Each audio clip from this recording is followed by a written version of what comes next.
ॐ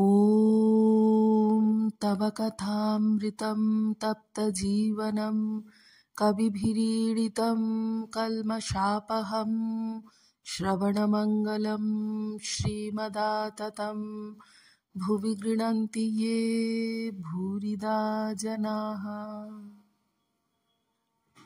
দক্ষিণেশ্বর মন্দিরে পণ্ডিত শশধরাদি ভক্ত সঙ্গে 1884 30 জুন।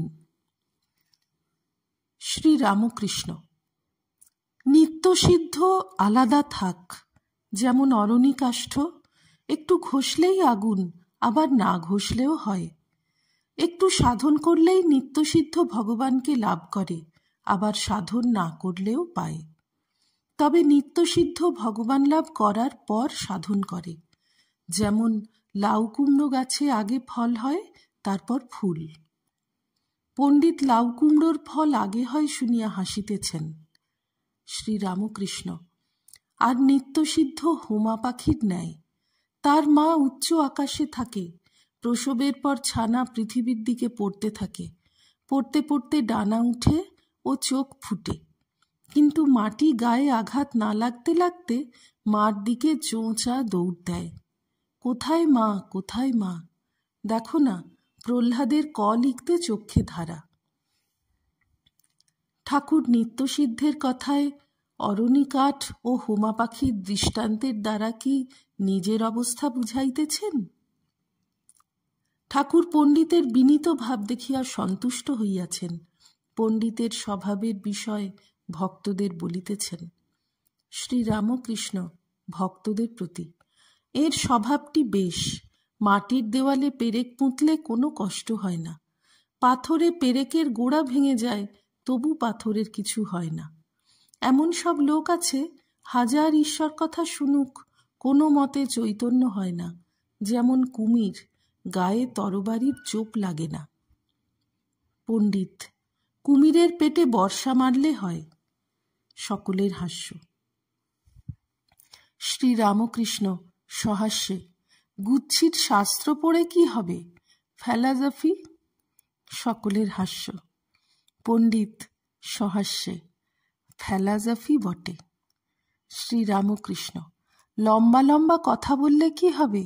বান শিক্ষা করতে গেলে আগে কলা গাছ তাক করতে হয়, তারপর সর গাছ, তারপর সলতে, তারপর উড়ে যাচ্ছে যে পাখি। তাই আগায় সাকারে মনস্থির করতে হয়। আবার ত্রিগুণাতীত ভক্ত আছে, নিত্য ভক্ত, যেমন নারদাদি।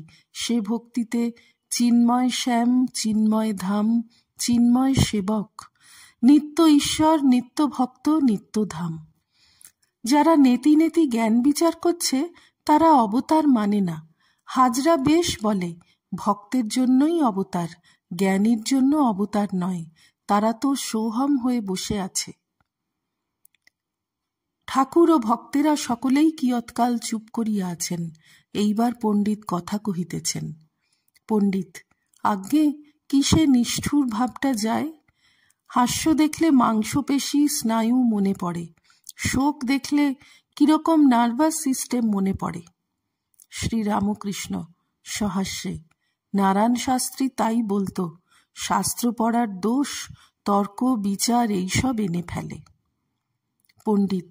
আজ্ঞে, উপায় কি কিছু নাই? একটু মার্দব। শ্রী রামকৃষ্ণ। আছে, বিবেক। একটা গান আছে, বিবেক নামে তার ব্যাটারে তত্ত্বকথা তাই শুধাবি। বিবেক, বৈরাগ্য, ঈশ্বরে অনুরাগ, এই উপায়। বিবেক না হলে কথা কখনো ঠিক ঠিক হয় না। সামাধ্যায়ী অনেক ব্যাখ্যার পর বললে ঈশ্বর নীরস। একজন বলেছিল, আমাদের মামাদের এক গোয়াল ঘোড়া আছে। গোয়ালে কি ঘোড়া থাকে? সহাস্যে। তুমি ছানা বড়া হয়ে আছো, এখন 2-5 দিন রসে পড়ে থাকলে তোমার পক্ষেও ভালো, পরেরও ভালো। 2-5 দিন। পণ্ডিত ঈষৎ হাসিয়া।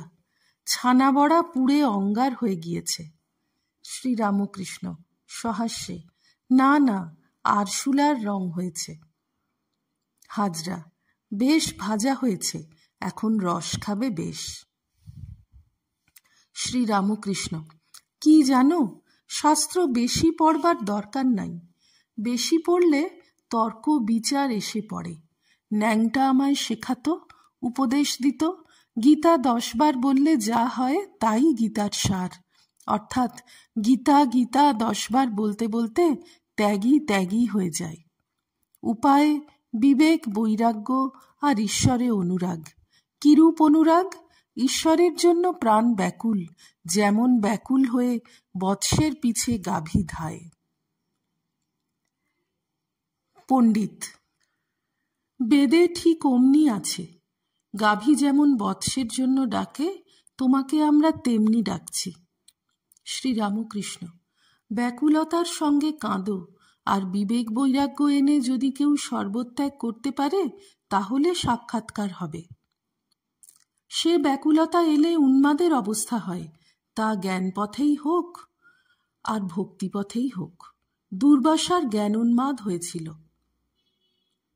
সংসারীর জ্ঞান আর সর্বত্যাগীর জ্ঞান অনেক তফাৎ। সংসারীর জ্ঞান দ্বীপের আলোর ন্যায় ঘরের ভিতরটি আলো হয়, নিজের দেহ ঘরকন্যা ছাড়া আর কিছু বুঝতে পারে না। সর্বত্যাগীর জ্ঞান সূর্যের আলোর ন্যায়, সে আলোতে ঘরের ভিতর বার সব দেখা যায়। চৈতন্যদেবের জ্ঞান সৌরজ্ঞান, জ্ঞান সূর্যের আলো। আবার তাঁর ভিতর ভক্তিচন্দ্রের শীতল আলোও ছিল। ব্রহ্মজ্ঞান ভক্তিপ্রেম দুইই ছিল। ঠাকুর কি চৈতন্যদেবের অবস্থা বর্ণনা করিয়া নিজের অবস্থা বলিতেছেন? অভাবমুখ চৈতন্য আর ভাবমুখ চৈতন্য। ভাব ভক্তি একটি পথ আছে, আর অভাবের একটি আছে। তুমি অভাবের কথা বলছ, কিন্তু সে বড় কঠিন ঠাঁই, গুরু শিষ্যে দেখা নাই। জনকের কাছে শুকদেব ব্রহ্মজ্ঞান উপদেশের জন্য গেলেন। জনক বললেন, আগে দক্ষিণা দিতে হবে।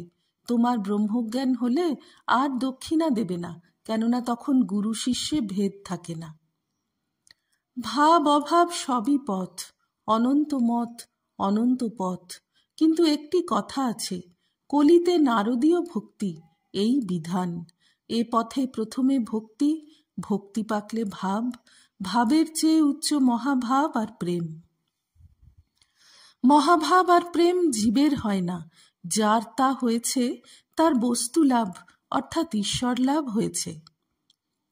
পণ্ডিত: আজ্ঞে, বলতে গেলে তো অনেক কথা দিয়ে বুঝাতে হয়। শ্রীরামকৃষ্ণ: তুমি ন্যাজামুড়া বাদ দিয়ে বলবে হে। পঞ্চম পরিচ্ছেদ। শ্রীযুক্ত মণি মল্লিকের সঙ্গে পণ্ডিত কথা কহিতেছেন। মণি মল্লিক ব্রাহ্ম সমাজের লোক। পণ্ডিত ব্রাহ্ম সমাজের দোষগুণ লইয়া ঘোর তর্ক করিতেছেন। ঠাকুর ছোট খাটটিতে বসিয়া দেখিতেছেন ও হাস্য করিতেছেন। মাঝে মাঝে বলিতেছেন, এই সত্যের তম, বীরের ভাব, এসব চাই। অন্যায় অসত্য দেখলে চুপ করে থাকতে নাই। মনে করো নষ্ট স্ত্রী পরমার্থ হানি করতে আসছে, তখন এই বীরের ভাব ধরতে হয়। তখন বলবে, কি শালি, আমার পরমার্থ হানি করবি? এক্ষুনি তোর শরীর চিরে দিব। আবার হাসিয়া বলিতেছেন, মণি মল্লিকের ব্রাহ্ম সমাজের মত অনেক দিনের, ওর ভিতর তোমার মত ঢোকাতে পারবে না। পুরনো সংস্কার কি এমনি যায়? একজন হিন্দু বড় ভক্ত ছিল, সর্বদা জগদম্বার পূজা আর নাম করত। মুসলমানদের যখন রাজ্য হলো, তখন সেই ভক্তকে ধরে মুসলমান করে দিল, আর বললে, তুই এখন মুসলমান হয়েছিস, বল আল্লাহ, কেবল আল্লাহ নাম জপ কর। সে অনেক কষ্টে আল্লাহ আল্লাহ বলতে লাগলো, কিন্তু এক একবার বলে ফেলতে লাগলো জগদম্বা। তখন মুসলমানেরা তাকে মারতে যায়। সে বলে, দোহাই শেখজি, আমায় মারবেন না, আমি তোমাদের আল্লাহ নাম করতে খুব চেষ্টা করছি, কিন্তু আমাদের জগদম্বা আমার কণ্ঠা পর্যন্ত রয়েছেন, তোমাদের আল্লাহকে ঠেলে ঠেলে দিচ্ছেন। সকলের হাস্য। পণ্ডিতের প্রতি সহাস্যে, মণি মল্লিককে কিছু বলো না। কি যেন রুচিভেদ আর যার যা পেটে সয়। তিনি নানা ধর্ম নানা মত করেছেন অধিকারী বিশেষের জন্য। সকলে ব্রহ্মজ্ঞানের অধিকারী নয়, তাই আবার তিনি সাকার পূজার ব্যবস্থা করেছেন। মা ছেলেদের জন্য বাড়িতে মাছ এনেছে, সেই মাছে ঝোল অম্বল ভাজা আবার পোলাও করলেন। সকলের পেটে কিন্তু পোলাও সয় না, তাই কারু কারু জন্য মাছের ঝোল করেছেন, তারা পেট রোগা। আবার কারু স্বাদ অম্বল খায় বা মাছ ভাজা খায়। প্রকৃতি আলাদা, আবার অধিকারী ভেদ। ওম নিরঞ্জনম নিত্যমনন্তরূপং ভক্তানুকম্পাধৃতবিগ্রহং বৈ ঈশাবতারং পরমেশমিড্যম তং রামকৃষ্ণং শিরসা নমামঃ। শ্রীরামকৃষ্ণার্পণমস্তু।